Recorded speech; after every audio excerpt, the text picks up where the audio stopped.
আসসালামু আলাইকুম। Hello everyone, কেমন আছেন সবাই? আলহামদুলিল্লাহ, আমিও ভালো আছি।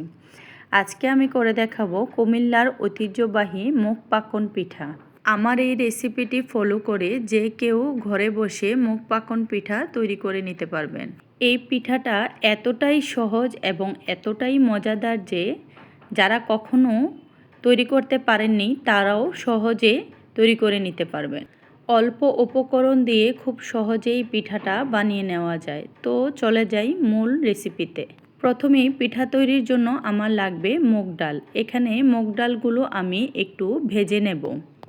চুলার আঁচটা কমিয়ে আমি ডালটাকে ভালোভাবে ভেজে নেব। তারপর এখানে আমি 1 কাপ পরিমাণ মসুরির ডাল দিয়ে দেব। সবগুলো ডাল ভালোভাবে ধুয়ে আমি পরিষ্কার করে নিয়েছি। ডালটা ভালোভাবে পরিষ্কার করে আমি অন্য একটি হাঁড়িতে বসিয়ে দিলাম। তারপর এখানে দিয়ে দেব লবণ। এই তো আমার ডালটা সিদ্ধ হয়ে আসছে।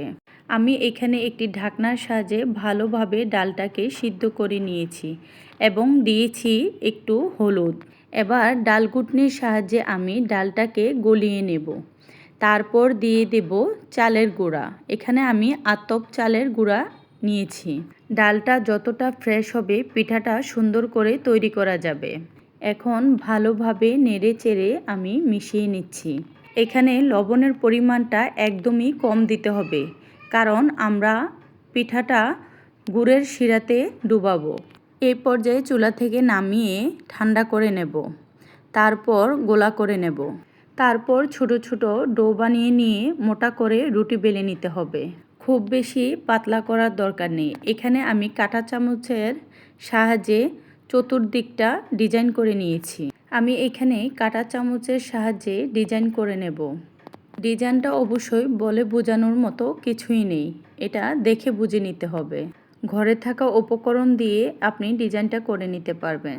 কাঁটা চামচ, টুথপিক, চাইলে চাশনি কাঠি দিয়েও ডিজাইনটা করে নিতে পারেন। খুবই সহজ একটা ডিজাইন শেয়ার করছি। এই পিঠাতে ডালের পরিমাণটা বেশি থাকায় পিঠাগুলো সফট হয়ে থাকে। চাইলে আপনি যেই কোনোভাবে ডিজাইন করে নিতে পারবেন। এভাবে আমি সবগুলো পিঠা তৈরি করে নেব। ডিজাইনগুলো তৈরি হওয়ার পর বেশিক্ষণ রাখা যাবে না, তেলে ভেজে নিতে হবে।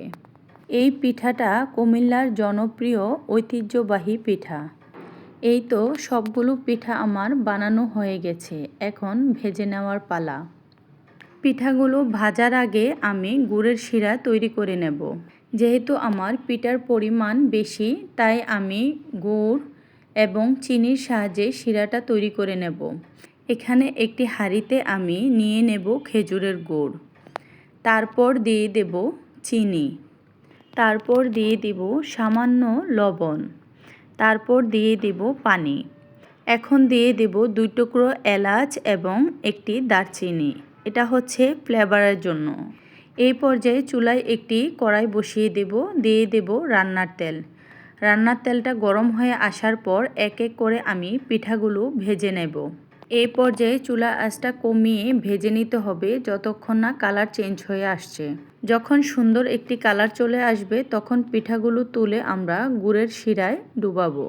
একটা জিনিস খেয়াল রাখতে হবে, গুড়ের শিরাটা খুব বেশি ঘন যেন না হয়। এই তো শিরাতে আমি পিঠাগুলো ডুবিয়ে নিচ্ছি। সবগুলো পিঠা ভালোভাবে নেড়ে চেড়ে ডুবিয়ে নেব।